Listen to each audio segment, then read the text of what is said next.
জ্যেষ্ঠ কংগ্ৰেছীক লগত লৈ বৰক্ষেত্ৰীত কংগ্ৰেছ প্ৰাৰ্থীৰ ব্যাপক নিৰ্বাচনী প্ৰচাৰ মন্দিৰ মছজিদ ঘৰে ঘৰে ৰাইজৰ আশীৰ্বাদ বিচাৰি ধনশ্ৰী দাস বৰ্মন কংগ্ৰেছৰ দখলত থকা বৰক্ষেত্ৰী সমষ্টিটোত বিভিন্ন ৰাজনৈতিক দলৰ সমান্তৰালকৈ কংগ্ৰেছ দলেও আৰম্ভ কৰিছে ব্যাপক নিৰ্বাচনী প্ৰচাৰ দ্বিতীয় পৰ্যায়ত পঞ্চায়ত নিৰ্বাচন অনুষ্ঠিত হ'বলগীয়া সমষ্টিটোত শনিবাৰে নিশা 23-11 পশ্চিম বৰক্ষেত্ৰী ধৰ্মপুৰ জিলা পৰিষদৰ CPIM অসম জাতীয় পৰিষদ মিত্ৰজোঁট সমৰ্থিত আৰু কংগ্ৰেছৰ মনোনীত প্ৰাৰ্থী ধনশ্ৰী দাস বৰ্মনে সমষ্টিটোৰ জ্যেষ্ঠ কংগ্ৰেছীসকলৰ লগত পৃথকে বৈঠকত মিলিত হয় মুগদি ৰামপুৰ ঘোৰাথাল আদি অঞ্চলৰ জ্যেষ্ঠ কংগ্ৰেছীসকলৰ লগত মত বিনিময় কৰাৰ লগতে মন্দিৰ মছজিদ আদিতো সেৱালয় প্ৰাৰ্থীগৰাকীয়ে চৌদিশে বিজেপিৰ জয় ময় অৱস্থাৰ মাজতো বৰক্ষেত্ৰী সমষ্টিত কংগ্ৰেছৰ বিজয় নিশান উৰুৱাবলৈ সক্ষম হোৱা বৰক্ষেত্ৰী বিধায়কগৰাকীৰ প্ৰতি থকা ৰাইজৰ আস্থা আৰু বৰক্ষেত্ৰীত কংগ্ৰেছৰ ভেটি মজবুত হোৱাৰ লগতে উক্ত জিলা পৰিষদখনৰ প্ৰাৰ্থীগৰাকী উপযুক্ত বুলি জানিবলৈ দি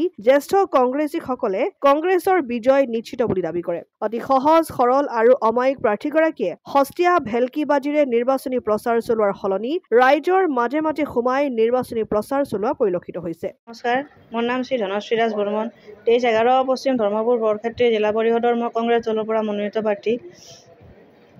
আপুনি কোন কোন স্থানত নিৰ্বাচনী প্ৰচাৰ চলালে আজি চলালো মই মুগদিত চলালো ঘৰাথাল চলালো লচিমা এতিয়া ৰামপুৰত চলাম ইয়াৰ পিছত আকৌ বামুণগুৰি আছে দলাহাল আছে ৰাইজৰ সঁহাৰি কেনেকুৱা ৰাইজৰ বিপুল সঁহাৰি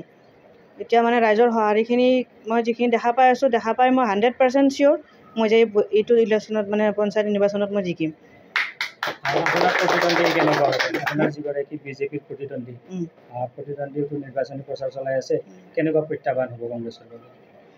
প্ৰত্যাহ্বান মানে চব একে মানে মই যিহেতু নিৰ্বাচন মই চলি আছোঁ তাহাঁতেও চলাই আছে নিৰ্বাচন